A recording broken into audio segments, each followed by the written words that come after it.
Bapak.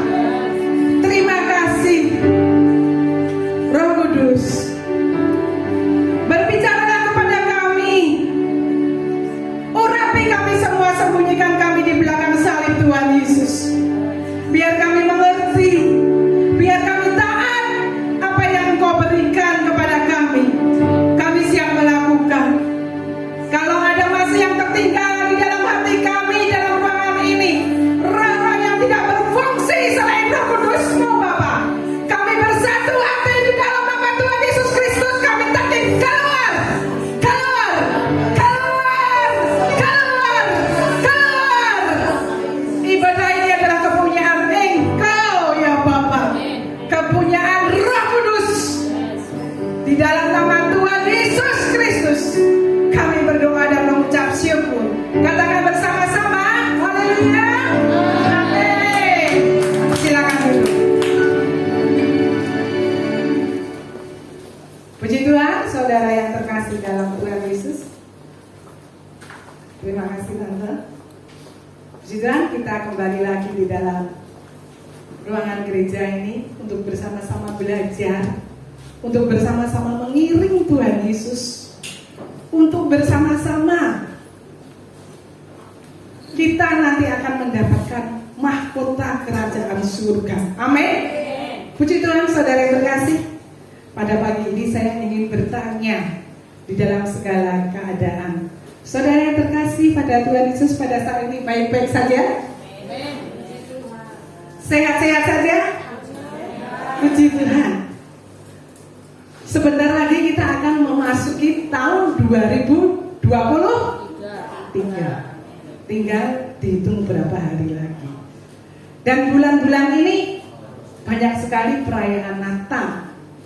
Dan saya berdiri di sini, saya tidak akan berbicara masalah Natal, karena saya yakin dan percaya Bapak Ibu dan Saudara sudah mendengarkan banyak sekali berita-berita Natal dari gereja di sini, dari gereja yang lain, mungkin dari YouTube, dari mana-mana sudah. Kita akan belajar bersama-sama mengenai berita-berita yang sekarang sedang viral. Saya bisa berkata viral ini dari suami dan anak-anak saya, karena saya terus aja gaptek dalam HP. Tetapi saya suka belajar, saya suka mendengar. Mas, sekarang lihat kamu, sekarang viral, hampir semua mengatakan hati-hati di tahun 2023. Berita. Tidak hanya ahli ekonomi, Pak Presiden mengatakan hati-hati nanti tahun 2023 gelap. Belum lagi yang ahli tarot. Sekarang bermunculan banyak sekali yang orang-orang indigo. Semua berkata kelam nanti tahun 2023. Tidak hanya di Indonesia, tapi itu kan dunia. Di belahan bumi sana pun juga sama.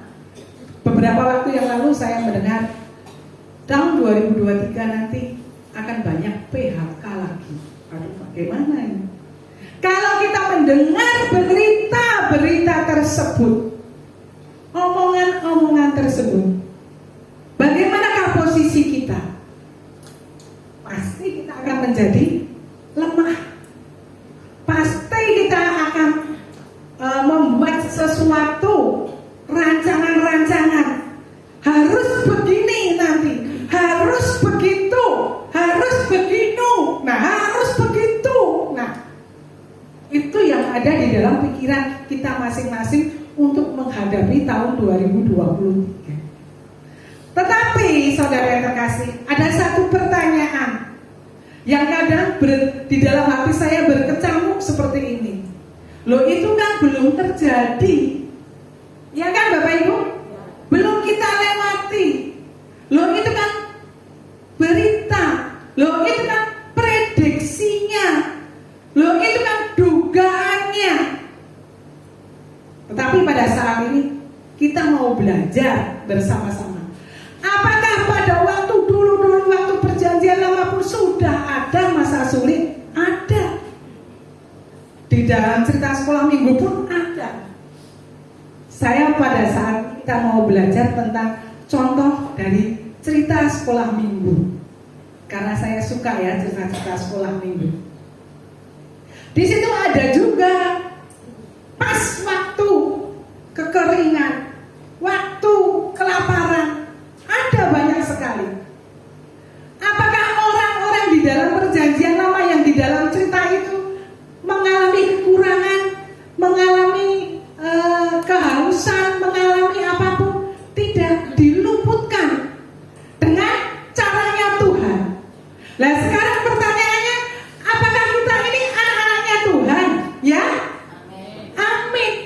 Kita anak-anaknya Tuhan. Mungkin, ini mungkin karena itu kita belum melalui semua. Tahun 2023 mungkin terjadi seperti itu. Tapi kita kan anaknya Tuhan. Tuhan tidak kekurangan cara. Meskipun kita direm, oh belok ternyata. Wah di situ sukacita.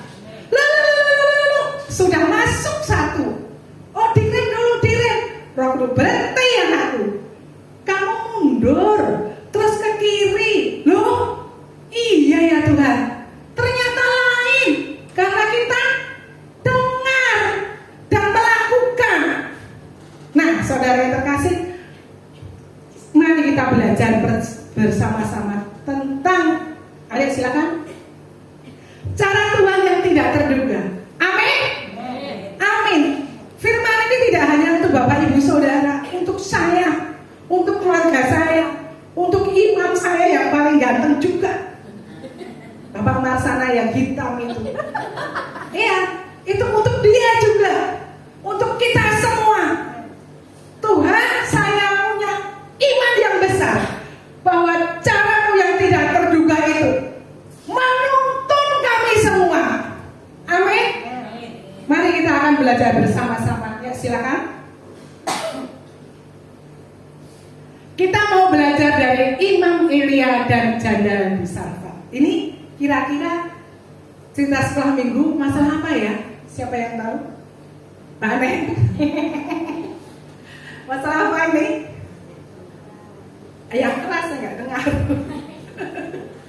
Masalah apa? Hah? Masalah itu kelaparan. Masalah kekeringan, tidak ada hujan. Berarti saudara yang terkasih, di zaman perjanjian lama dulu pun sudah ada. Dan kita seharusnya sudah dibekali. Kalau kita rajin membaca firman Tuhan, kita sudah dibekali. Itu ada hujan biar bumi akan berguncang, biar itu. Tapi firman Tuhan akan tetap.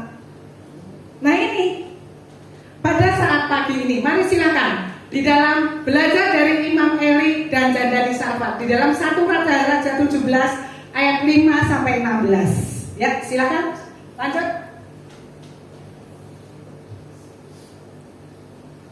Dikatakan di situ, saya akan baca ayat 7, Bapak Ibu nanti ayat genap, ya. Ayat 7 dulu. Tetapi sesudah beberapa waktu sungai itu menjadi kering sebab hujan tiada turun di negeri itu. Silakan. Bersiaplah pergi ke Sarfat yang termasuk wilayah Sidon, dan diamlah di sana. Ketahuilah, aku telah memerintahkan seorang janda untuk memberi engkau makan. Ya, lanjut.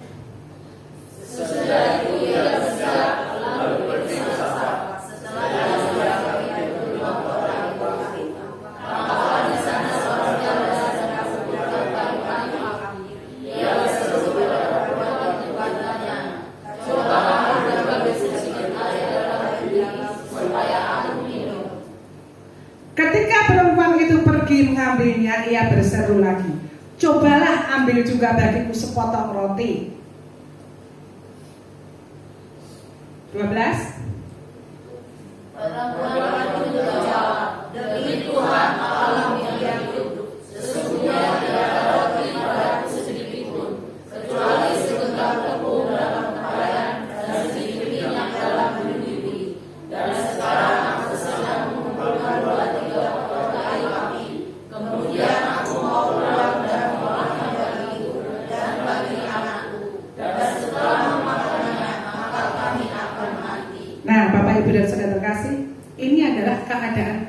kelaparan pada waktu itu.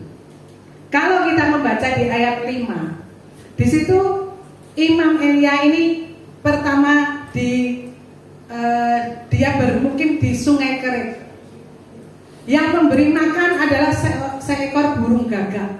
Karena di Israel waktu terjadi kelaparan, karena apa? Karena bangsa Israel menduakan Tuhan, maka Tuhan akan memberikan kelaparan. Nah, tetapi kelaparan dan kekeringan itu berlanjut sampai di Sungai Kerit itu pun juga kering. Bagaimana dengan Imam Elia? Diberinya tahu Tuhan, kamu pergilah ke tempat Sarfat di daerah Sidon, di Sarfat sana. Nanti ada seorang ibu janda yang memberimu makan. Bapak, Ibu, dan Saudara terkasih, kita pada saat ini mau belajar tentang dua tokoh. Yaitu yang pertama siapa? Elia. Yang kedua adalah janda Sarfat. Ayo selanjutnya. Ada apa sebenarnya dua orang ini? Kita mau belajar dari Elia dulu. Nah, dari Elia ini yang membuat si Lingling ya. Masa Elinya dibuat nyengir kayak gini. Tapi saya diam aja karena sudah dibuatkan anak, ya saya berterima kasih karena saya nggak bisa.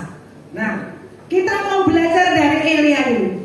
Ayat 9 dikatakan, kamu pergilah Elia dari tempatmu Sungai Kerit itu pergi ke Sarfat. Di dalam pikiran Nabi Elia ini, oh, aku disuruh Tuhan ke Sarfat menemui seorang ibu janda, dan aku akan diberinya makan, aku akan diberinya kehidupan di sana. Pasti pikirannya secara manusia seperti itu kan? Saya nanti di sana dapat makan, dan janda itu pasti mampu atau mungkin kaya. Itu prediksi, itu pikiran dari seorang Elia ini. Nah, janda itu pasti kaya. Tetapi di dalam ayat 10, waktu Elia ini di pintu gerbang, dan dia melihat seorang janda yang sedang mengumpulkan kayu. Nah, Bapak Ibu Saudara terkasih, saya lihat dalam perjanjian lama, kalau seorang ibu yang mengumpulkan kayu waktu zaman itu, berarti dia tidak mempunyai bujang. Berarti dia tidak mempunyai hamba. Berarti pikiran dari Elia ini salah. Loh, kok yang saya temui perempuan seperti itu mungkin pakaiannya tidak bertumpuk-tumpuk. Loh, kok mencari kayu? Kok menggendong kayu? Ini bagaimana ini? Nah, lihat. Kita pun juga sering demikian. Segala sesuatu kita sudah menggunakan ini dulu. Ya atau ya? Ya. Itu diri saya sendiri juga demikian. Suami saya pun juga sama. Segala sesuatu, nah dia berkata iya kan? Karena itu kami lakukan untuk tahun 2023. Mari kita benar-benar mengandalkan Tuhan. Biar Tuhan ikut campur di dalam setiap gerak kehidupan kita. Amin. Ini prediksi dari Elia tadi. Loh, lah kok yang saya temui ibunya cari kayu, ngapain munggeng-munggeng itu ya? Oh, ngumpulkan kayu. Salah kan persepsinya? Salah kan ekspektasinya? Kita pun juga sering demikian. Sekarang kita lihat di dalam selanjutnya. Nah, ini si Lingling mencari. Ntar yang tadi. Nah, ibu janda di Sarfat ini, dia bertemu dengan seorang Nabi Elia yang sudah termasyhur, yang sudah terkenal mujizatnya, keajaibannya beserta dengan Tuhan.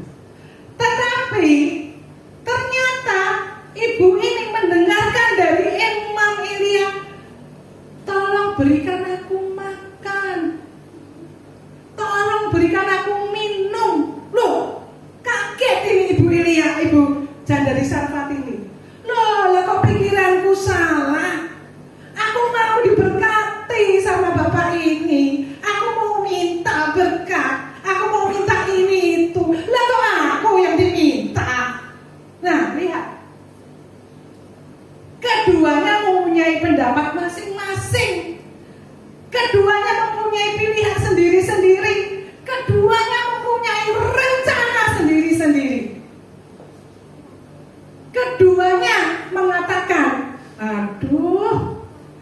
kamu tidak sesuai ekspektasiku.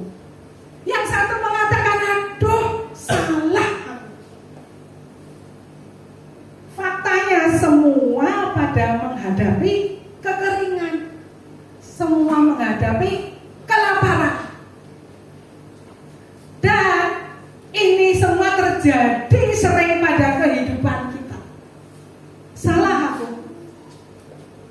Aku mempunyai rencana seperti ini, ternyata ekspektasiku kok begini ya orang itu ya. Oh, nyebelin.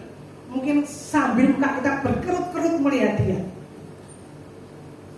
Nah, lihat. Semua masing-masing punya prediksi. Tetapi ada pertanyaan. Kenapa kok Tuhan tuh mempertemukan janda di Sarfat dan Imam Elia? Seharusnya di sana pun kan juga ada janda-janda, di Kerek itu kan juga ada. Tetapi kenapa harus jauh? Di Sidon, di Sarfat harus mengalami perjalanan lagi. Kenapa Tuhan mempertemukan kedua tokoh ini? Dan kedua tokoh ini sebenarnya ada apa? Dan kedua tokoh ini mempunyai apa?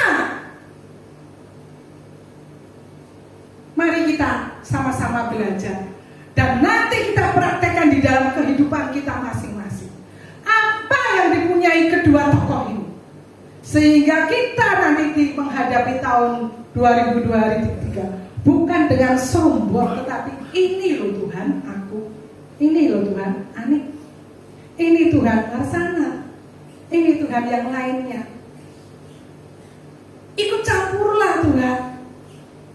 Masalah hubungan saya suami istri, masalah pekerjaanku, yang para imam terutama para bapak, masalah ekonomiku, masalah anak-anakku Tuhan. Kalau tahun 2023 itu benar terjadi, tetapi kalau kita sudah punya benteng, kita sudah punya tameng, percayalah, kehidupan kita nanti akan seperti janda di Sarfat dan Imam Elia ini. Dia dipelihara Tuhan dengan cara yang tidak terduga. Mari kita lihat selanjutnya. Ayo selanjutnya. Nah, kedua tokoh ini menggunakan apa? Yuk, selanjutnya. Kedua tokoh ini menggunakan mata rohaninya. Bapak Ibu dan saudara yang terkasih, kita semua mempunyai mata sepasang kan? Kiri kanan. Tetapi Tuhan Yesus Roh Kudus itu melengkapi kita dengan mata rohani yang ada di dalam kita. Sering kali kita tidak menggunakan itu. Ya atau ya? Yang kita gunakan yang mata ini. Loh, saya pandang ini. Ini maaf ya. Sebagai contoh, si kembar. Karena dia yang paling kecil-kecil. Oh, ada Rika ya. Tapi gak apa-apa kembar. Saya dengan mata jasmani saya melihat, oh cantik-cantik. Cantik-cantik. Tetapi saya tidak menggunakan mata jasmani saya. Ada apa sebenarnya dengan si kembar ini? Nah, misalnya lagi, yang buat contoh lebih gampang lagi, Pak Marsana. Soalnya saya hari-hari mengerti, jadi saya bisa memberi contohnya gampang. Misalnya dia dalam bekerja, saya yang sering mendengarkan itu di dalam komplek bertemannya, di kantornya, kadang-kadang terjadi benturan yang tidak sesuai dengan pikirannya. Baru-baru ini dia berkata, "Mah, temanku mau ada yang pensiun dan mungkin yang menggantikan, kalau tidak ada sesuatu ya saya. Tetapi di sana ada kasak kusuk, mah, terutama yang kusuk begini. Jangan diberikan ke dia." Dia cerita dengan saya. Saya ngomong begini, "Pak, kalau itu sudah waktumu." Nah, sekarang saya berbicara di sini. Gunakan mata imam, mata rohanimu, Pak Marsana. Kalau memang itu bagianmu, tidak lari kemana-mana. Dan kalaupun bukan, kamu juga harus loyal, tetap loyal kepada pekerjaan. Pak Marsana bilang apa? "Mah, aku berani cerita ke kamu. Aku takut. Takut kalau kamu kecewa. Oh, salah kamu.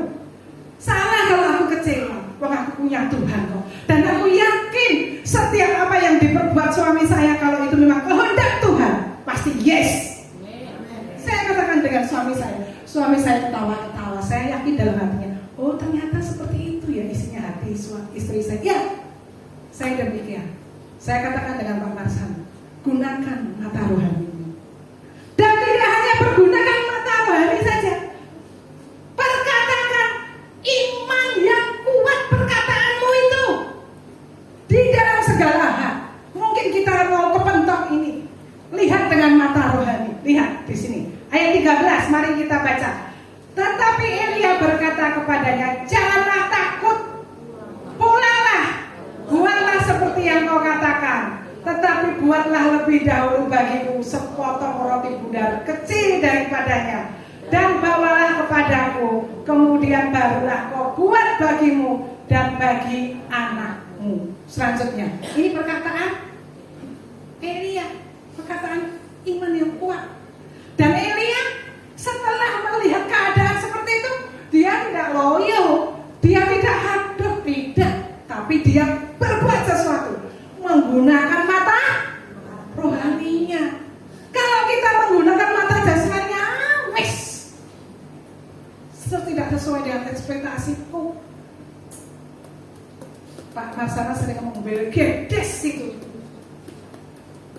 Kalau kita menggunakan ini terus, apakah kita tidak boleh menggunakan mata ini? Silakan, baik.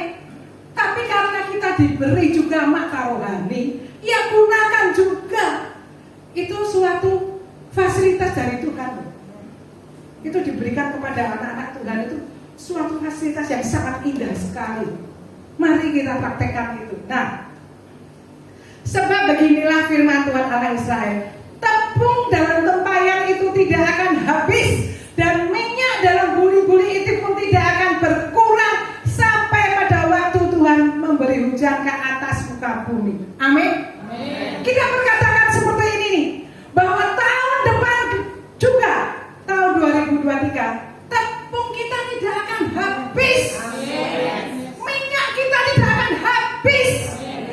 Karena Tuhan punya cara. Mari kita baca-baca, kita deklarasikan ini ya.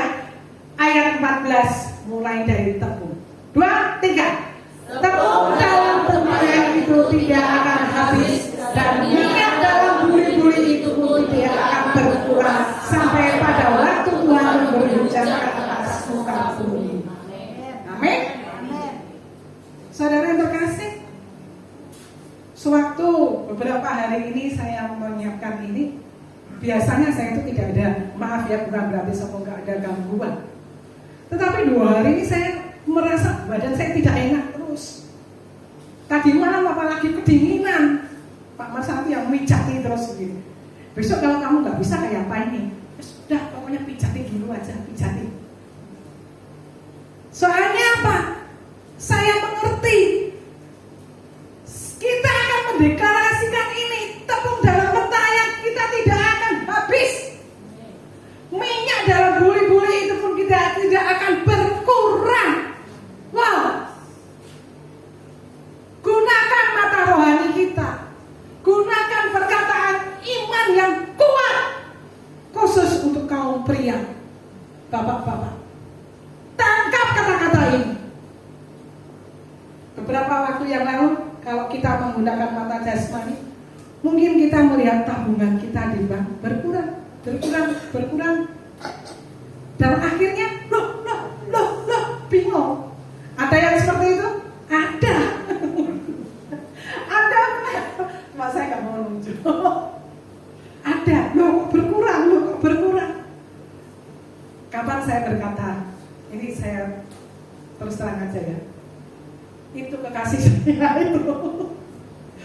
Kejadian seperti itu sampai ATM-nya hilang karena bubohnya itu. Sampai ATM-nya hilang, saya katakan, Pak, gunakan mata rohani kita. Ini benar, kami mengalami ini ya, waktu saya menyiapkan ini, kami mengalami seperti itu. Kaget Pak Marsana, nggak tahu kalau tabungannya sudah berkurang, dikiranya nambah terus, gak ada kurangnya. Barangkali seperti itu ya.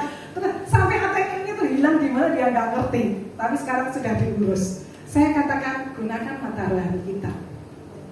Perkatakan perkataan iman yang kuat untuk bapak-bapak.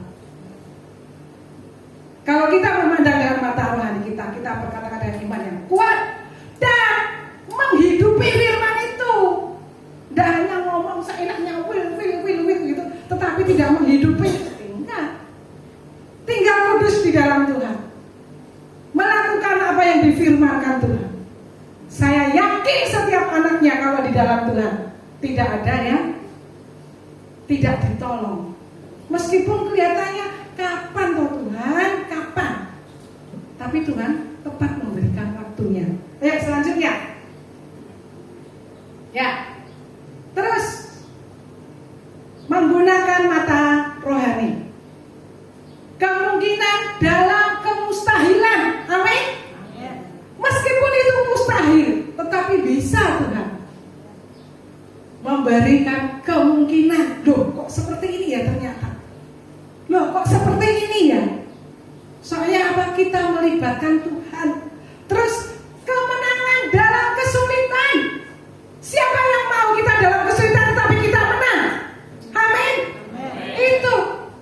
Gunakan itu.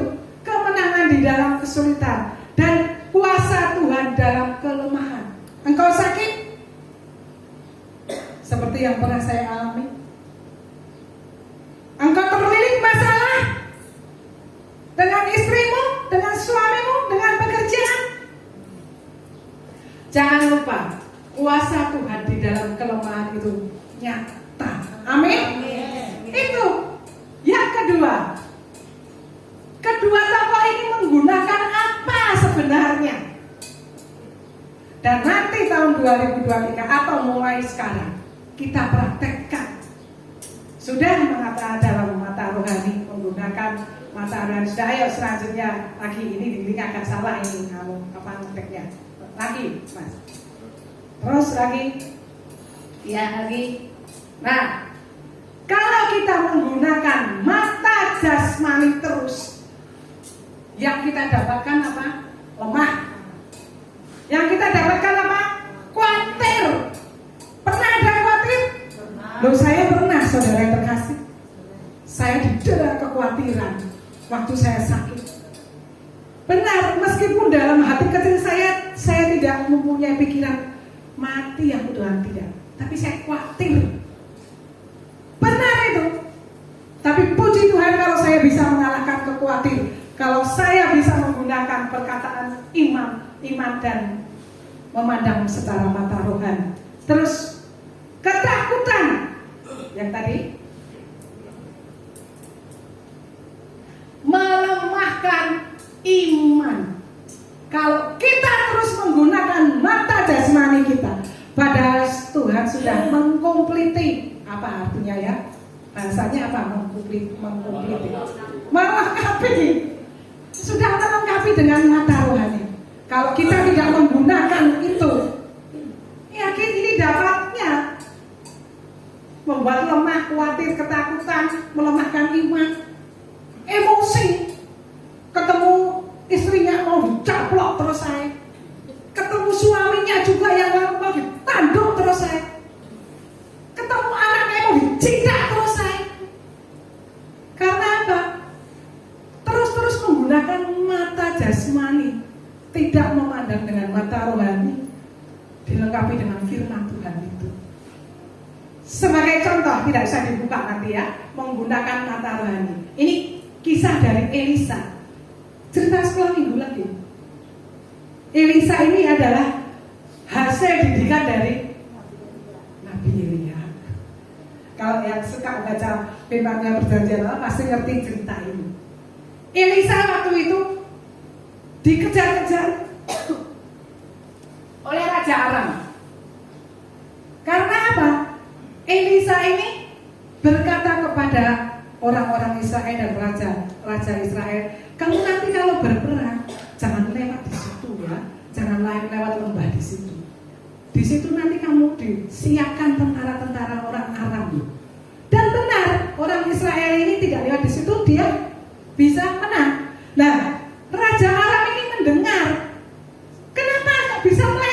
itu loh ada Imam Elisa yang memberitahu.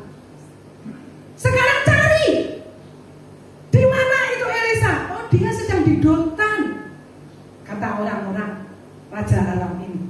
Dia sedang di Dotan. Cari dan kepung satu orang. Elisa kepung. Elisa di dalam rumah tidur. Mungkin tidurnya pagi-pagi subuh-subuh bujangnya bangun. Dia buka pintu. Kaget bujang ini. Loh, kok rumah ini sudah dikepung dengan tentara berkuda, dengan tentara yang membawa pedang, dengan banyak sekali. Mati ya. Si Elisa yang sedang tidur dibangunkan. Bapak Elisa, ada apa? Coba Bapak Elisa lihat di luar. Apa yang terjadi kita? Kita nanti akan musnah, kita akan mati. Ada apa? Lihat di situ. Kita dikepung, kita hanya berdua. Tetapi apa kata Nabi Elisa ini? Hai bujangku, hai hambaku, tidakkah kamu melihat bahwa kita lebih pasukannya lebih dari ini? Kita disertai pasukan-pasukan berkuda lebih dari itu semua. Bujangnya berkata apa? Bapak Elisa, bangun dong, buka matamu, lihat ke depan itu seberapa banyak. Kita hanya berdua, wong loro. Tetapi Nabi Elisa berkata, hai bujangku, hambaku, sekarang mari kita berdoa. Tuhan, buka mata bujangku ini, buka mata hambaku ini. Apa yang dibuka? Apa mata apanya? Mata rohaninya. Dan sekarang kamu lihat di depan. Hah? Bujangnya kaget. Oh, yang menyertai kita lebih banyak, Nabi Elisa. Nah, demikian kita menghadapi tahun-tahun kehidupan yang datang. Meskipun sana sini situ, apa itu ujian? Pusing. Tetapi kita tetap Tertawa. Nah, itu benar. Dan itu sudah terjadi nih, lihat. Akhirnya apa? Elisa menang dengan menggunakan mata rohani dan menggunakan perkataan imannya yang begitu. Kita pun juga contoh itu. Biar di sana situ, bukan kita mengatakan syukur enggak. Tetapi kita punya cara, Tuhan mempunyai cara. Seperti yang saya katakan tadi. Kita enggak tahu di situ ada jurang karena kita menggunakan mata rohani kita, perkataan iman kita hidup di dalam firman-Nya. Kita dibelokkan. Nah, selanjutnya yang kedua. Nah, kita baca dulu ayat 15. Yang 15 Bapak Ibu, yang 16 saya. Silakan.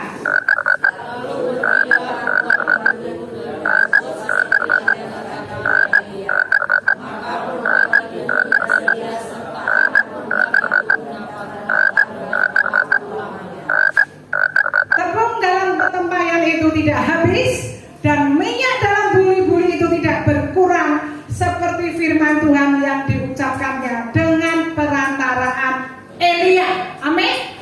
Amin. Mari kita lihat selanjutnya lagi. Ada apa? Menggunakan apa? Nah, kedua tokoh ini selalu melibatkan Tuhan.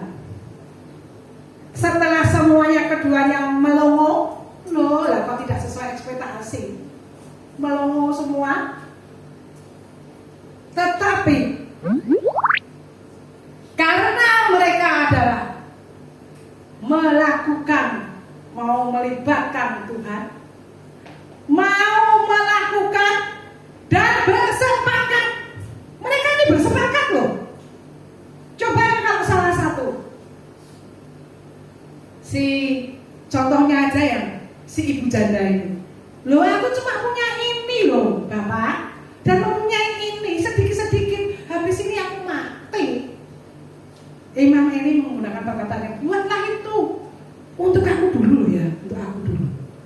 Kalau Ibu Sarfati ini tidak taat, tidak bersepakat, lo kok kamu saya aja lapar kok. Yang enak tak peluk sendiri. Habis ini habis loh. Lah kok tak belikan kamu? Anakku kayak apa? Oh itu kita. Seperti itu. Iya kan? Nah yang ketawa-ketawa mungkin pernah melakukan juga kayak saya. Itu kita.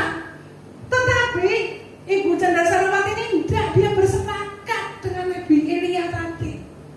Dia melibatkan Tuhan. Kalau engkau memberikan ini, tidak habis loh nanti. Loh buktinya mana? Wong belum kok. Loh tapi mereka bersepakat dan mereka melakukan. Kita baca bersama-sama tadi. Apakah habis? Dibuat menunggu lagi. Bukan apa bahasa Indonesia menunggu apa ya? Tunggu muncul lagi. Dibuat lagi, muncul lagi. Dibuat lagi, muncul lagi. Loh, padahal itu waktu kekeringan. Dengan tepung sedikit, minyak sedikit. Mari kita imani, kita praktekkan. Melibatkan Tuhan di dalam segala area kita. Bapak Ibu dan saya kasih, akhir-akhir ini saya benar-benar melibatkan Tuhan untuk hal anak saya nanti skripsinya. Bukan dia malas, tetapi memang kendala sarana dan prasarana yang tidak ada di sekolah di kuliahnya. Tapi saya yakin Tuhan paling tepat pada waktunya. Saya melibatkan Tuhan dan melakukan, dan saya bersepakat dengan suami saya, dengan anak saya. Nah sekarang yang jadi pertanyaan, apakah anak, ibu dan bapak perlu bersepakat? Perlu. Apakah di dalam gereja ini juga perlu bersepakat? Kesepakatan? Perlu. Makanya untuk menghadapi tahun 2023 ini, kesepakatan bersepakat itu perlu. Yang kemarin-kemarin sudah hanya untuk menjadi evaluasi saja. Tetapi yang ke depan kita pandang yang benar-benar. Mari kita bersepakat mengalah. Mengalah ini ngomongnya gampang. Mengalah, kamu tuh mengalah. Mengalah atau mengalahkan? Nah, pertanyaan yang sering terjadi, kita mengalah atau mengalahkan? Misalnya aja, biar Pak Marsana yang pusing nanti di rumah. Aku kok suruh ngalah sama Ani, aku mau mengalahkan kamu. Oh, itu yang salah. Di dalam konsepnya Tuhan tidak ada mengalahkan. Kalau mengalahkan untuk kebenaran tidak apa-apa. Mengalah dikatakan gampang kan? Tetapi itu sulit untuk dilakukan. Bagaimana saya harus mengalah, Bu? Saya ini imam loh di dalam keluarga. Saya ini yang cari duit. Saya ini bapak loh. Kok saya suruh ngalah? Harusnya dia dong yang mengalah, yang saya kalahkan. Loh, malah istrinya diajak apa? Pak Kun, kalau tinju musuhnya yang gini-gini itu apa? Malah istrinya diajak sparring. Ada yang seperti itu? Minta maaf sama Tuhan. Mungkin tidak sparring begini beneran, tapi mulutnya tuis, membuat kelepek-kelepek. Yang istri juga demikian, sama saja. Mau mengalahkan suaminya saja. Ini juga berbicara pada saya, tidak hanya Bapak Ibu semua. Saya kadang juga muncul, dia ngomong seperti itu. Oh ya salah kamu, aku suruh ngalah. Demikian meskipun itu nggak terucap. Saya peliri gitu Pak Marsana, sudah mata saya kecil, melirik lagi kata dia gitu. Tetapi saya mau belajar, saya mau mengalah.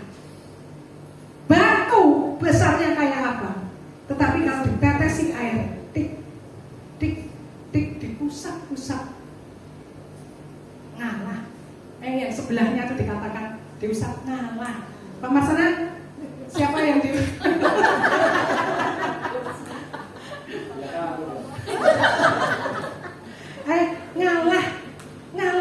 ngalah. Itu gampang dikatakan, tapi dilakukan sulit. Dalam hal kecil pun, lama belum kok kok suruh mengalah? Ini untuk para istri dulu. Hai istri-istri, tunduklah kepada suamimu. Masa mama linting?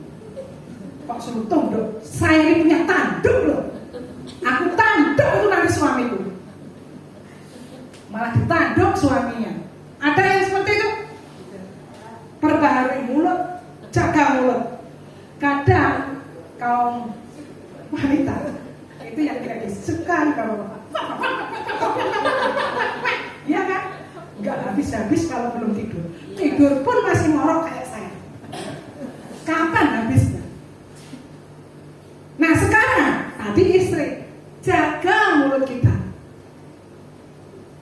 Jangan terlalu dominan di dalam keluarga supaya balance. Sekarang kita tadi berbicara mengenai mengalah. Yang para imam, bapak-bapak, di dalam hati kita sudah ada kok. Pak Marsana, kamu tahu kan kebiasaan istrimu? Bimbing dia, didik dia, ampuni dia itu. Wah, borong ampuni. Aku tuh muyak melihat dia, mulutnya kesana kemari. Padahal di dalam hatinya sudah ada ampuni. Tetapi kita tidak mau mengalah. Kita tidak mau melakukan. Kita tidak mau apalagi bersepakat, apalagi melibatkan Tuhan. Mungkin karena saya juga pernah mengalami. Kalau kita melakukan hal yang seperti itu rasanya sulit. Kita nggak mau seperti ini. Ini sudah dibahas Ibu Dia kemarin waktu Natal. Ya kan? Taat. Untuk taat ini juga sulit. Di dalam hati kita sudah katakan, ampuni anakmu, ampuni cecemu, ampuni mamahmu, ampuni istrimu, ampuni itu. Tapi kita nggak mau taat. Buat apa aku ngampuni dia? Bapak Ibu dan Saudara yang terkasih, berbicara masalah ketaatan sudah disinggung kemarin. Ini sangat sulit sekali. Daging kita sering berontak. Kita harus mengerti dulu. Kita harus, loh, kalau nanti aku melakukan seperti itu, katanya suruh taat, hasilnya bagaimana ya? Bagi Tuhan, Tuhan gak mau seperti itu. Hai anak-anakku, taat dan tunduklah dulu. Engkau melakukan dan melibatkan Tuhan, nanti engkau akan mengerti rencana Tuhan itu sebenarnya seperti ini loh. Dan engkau akan mengerti, engkau akan ternganga-nganga melihat ketaatan, hasil ketaatanmu tersebut. Kalau engkau taat melakukannya, kalau engkau memberi pengampunan, kalau engkau memberi apa yang dilakukan firman Tuhan, engkau akan merasakan. Tidak hanya engkau yang mengalami kelegaan, anakmu mengalami kelegaan, istrimu mengalami kelegaan, suamimu akan mengalami kelegaan, gereja lokalmu pun juga akan kena imbasnya. Amin. Itu tangkap Bapak Ibu dan Saudara terkasih. Imam Elia dan janda di Sarfat ini ternyata melakukan ini, menggunakan mata rohani, memperkatakan imam yang besar, melibatkan Tuhan, melakukan kesepakatan dan mengalah dan taat. Ada satu kesaksian sebelum saya tutup, yang di dalam kehidupan kami dengan Pak Marsana, saya berusaha taat. Apa yang saya rasakan, saya tularkan kepada Pak Marsana. Meskipun saya tidak mengerti sebenarnya apa mau Tuhan, apa rencana Tuhan. Dan setelah beberapa bulan saya benar-benar melongo. Saya benar-benar menganga-nganga. Oh sebenarnya ini toh mau Tuhan. Tetapi Tuhan menuntut kita taat dulu. Tuhan menuntut kita lakukan dulu dengan tanpa bersungut-sungut. Itu mau Roh Kudus. Kira-kira 1 tahun yang lalu, Kak Marsana ini sering pekerjaan sampingnya mengirim mungkin sebulan bisa 50 ton, 40 ton. Dan suatu saat sudah 1 tahun ini ya. Waktu saya berdoa sendiri dengan Tuhan, tiba-tiba saya teringat langganan customer Pak Marsana itu yang lama tidak ambil. Agus pasti ini tahu. Ada beberapa yang tidak ambil. Saya diam aja, ada apa ya kok saya teringat itu. Waktu besoknya lagi saya berdoa, saya ingat lagi tentang orang-orang itu. Duh, kok ingat lagi? Ada apa? Saya tetap diam aja. Beberapa hari lagi saya berdoa lagi, diingatkan lagi. Terus saya cepat-cepat, ada apa sebenarnya Tuhan ini? Kok saya ingat customernya Pak Mar yang ini. Memang itu sekarang tidak pernah ambil bungkil Tuhan. Entah dia sekarang menjadi pelanggan siapa, saya juga gak ngerti. Tetapi dalam hati saya ada tanya suami. Saya tanya dengan Pak, dia baru duduk-duduk. Ya ada Pak, kamu ingat ini Pak, bapak ini. Ya ingat. Kok lama gak ngambil dia? Dia jawabnya seperti ini. Lah memang dia sudah gak perlu bungkil kok, suruh ngambil aku. Nah terus sekarang dia ngambil apa Pak? Pak kan jadi. Oh, lah terus ngambilnya dia di mana Pak? Itu loh orang peninggian yang sapinya banyak itu buat disetorkan dia. Saya diam aja. Tapi saya itu dengan jawaban itu sepertinya tuh ada terus yang harus saya bertanya. Loh Pak, saya kalau Pak Mar sudah ngomongnya keras, saya harus Pak tanya Pak Mar kalau dia masih ingat kejadian ini. Pak, bukankah kamu juga buat makan Pak? Itu di gudang itu ada makannya dan kamu setorkan. Kenapa dia nggak kamu tawari Pak?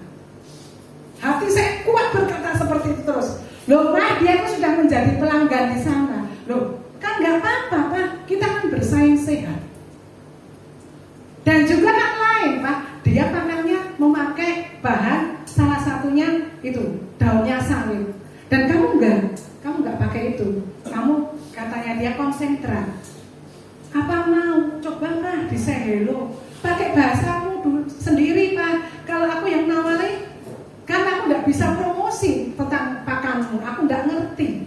Dan juga nanti kalau pakai bahasa, sering Pak Mar tuh kalau saya berbicara dengan konsumernya Mas ke WA itu, Mas jangan seperti ini Mas, kamu tuh kalau ngomong kasar, katanya gitu, kata-katamu kasar gitu katanya. Ya sudah kamu Pak, kamu yang WA dia, tawari Pak, kamu promosi. Yang bilang begini, nomor 1, nomor apa kan kecap nomor 1 semua Pak. Kamu juga ngomong gitu. Benar dipraktekkan. Orang yang sudah punya dulu langganan saya mungkin terus mengambil pakan di orang lain, ditawari dia, ini Pak ini loh Pak ini loh.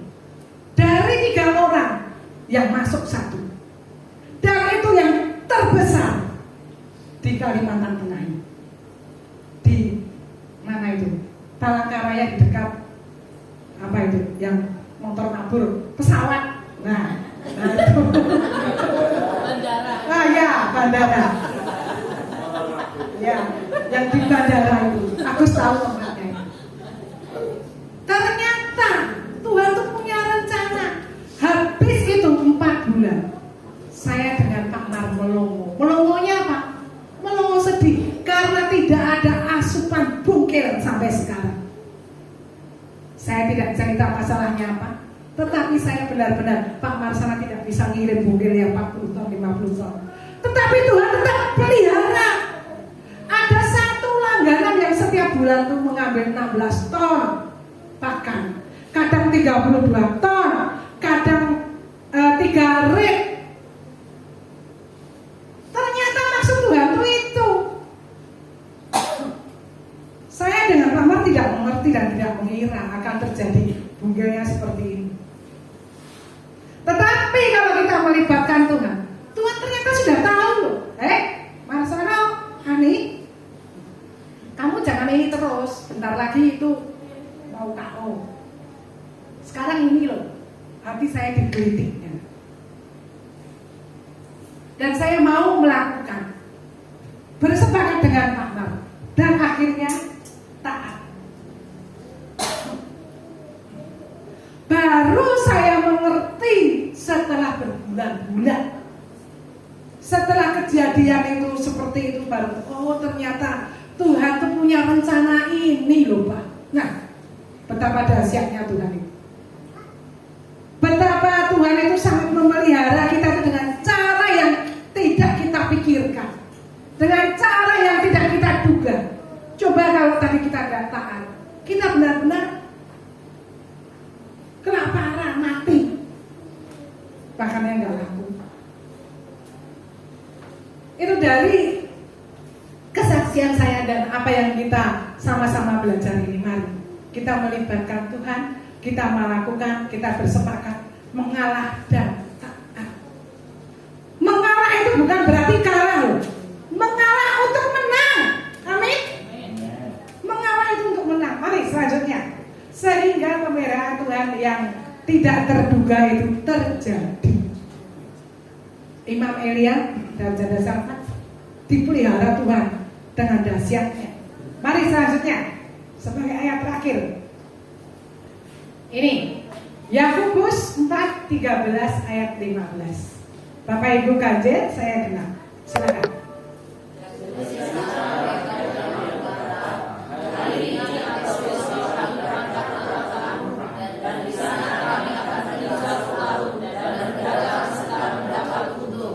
Sedang kamu tidak tahu apa yang akan terjadi besok. Apakah arti hidupmu? Hidupmu itu sama seperti uap yang sebentar saja kelihatan lalu lenyap. Sebenarnya kamu harus berkata, jika Tuhan mengkenakinya, kami akan hidup dan berbuat ini dan itu. Puji Tuhan. Amin saudara. Libatkan Tuhan. Sebenarnya kita harus berkata, jika Tuhan menghendakinya, kami akan hidup dan berbuat ini dan berbuat itu. Di tahun yang depan, tinggal berapa hari lagi. Mari pembelajaran kita Imam Elia dan Janda Safat ini kita praktekkan mulai sekarang. Jadi nanti kalau kita menghadapi masalah-masalah yang seperti itu, kita sudah diperlengkapi oleh Tuhan. Kita gunakan semuanya untuk Tuhan. Karena Tuhan itu menginginkan kita itu menjadi umat ketebusannya yang benar-benar indah. Amin. Puji Tuhan, firman Tuhan sampai di sini dan saya yakin Tuhan akan memberkati kita semua. Kita nyanyikan pujian yang tadi, yang mau firman tadi, dan selanjutnya saya serahkan kepada Ibu Gembala yang akan memberikan kita peneguhan. Silakan Ibu Gembala, kita nyanyikan pujian yang terakhir tadi.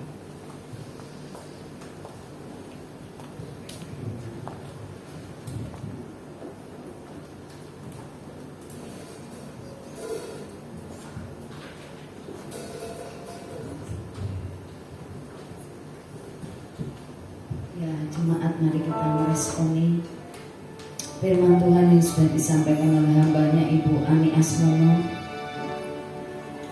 Biarlah itu jadi rema buat saudara dan saya. Luar biasa pernyataan Tuhan, luar biasa perkataan Tuhan, luar biasa peneguhan Tuhan buat saudara dan saya.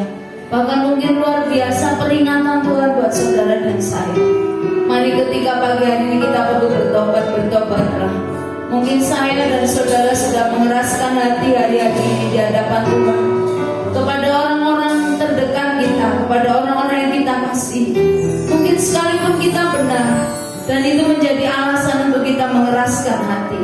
Tapi pagi hari ini firman Tuhan mengingatkan kita untuk taat, untuk mengalah, untuk memiliki sikap yang benar seperti Elia dan janda di Sarfat, sehingga pemeliharaan Tuhan yang tidak terduga boleh saudara dan saya alami. Mari meresponi firman ini dengan benar.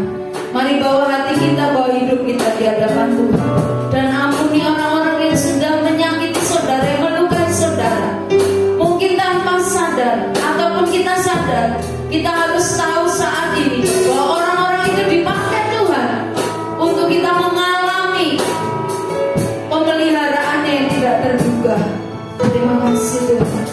Mari jemaat kita angkat pujian ini biar WL memimpin saudara untuk menaikkan pujian ini. Haleluya Yesus. Terima kasih Tuhan. Mari berdoa jemaat. Ketika saudara ikut menyanyikan pujian ini sambil berdoa,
Seperti Engkau mengangkat hatimu saat ini di hadapan Tuhan. Yes. Percayalah ada Tuhan di tengah-tengah kita pada pagi hari ini. Ketika kita bersepakat dalam keluarga, dalam rumah tangga, dalam hidup nikah, dalam pekerjaan kita, sepakat dengan orang-orang di sekitar kita, dan menyertakan Tuhan dalam seluruh kehidupan kita, melibatkan Tuhan dalam seluruh kehidupan kita, dan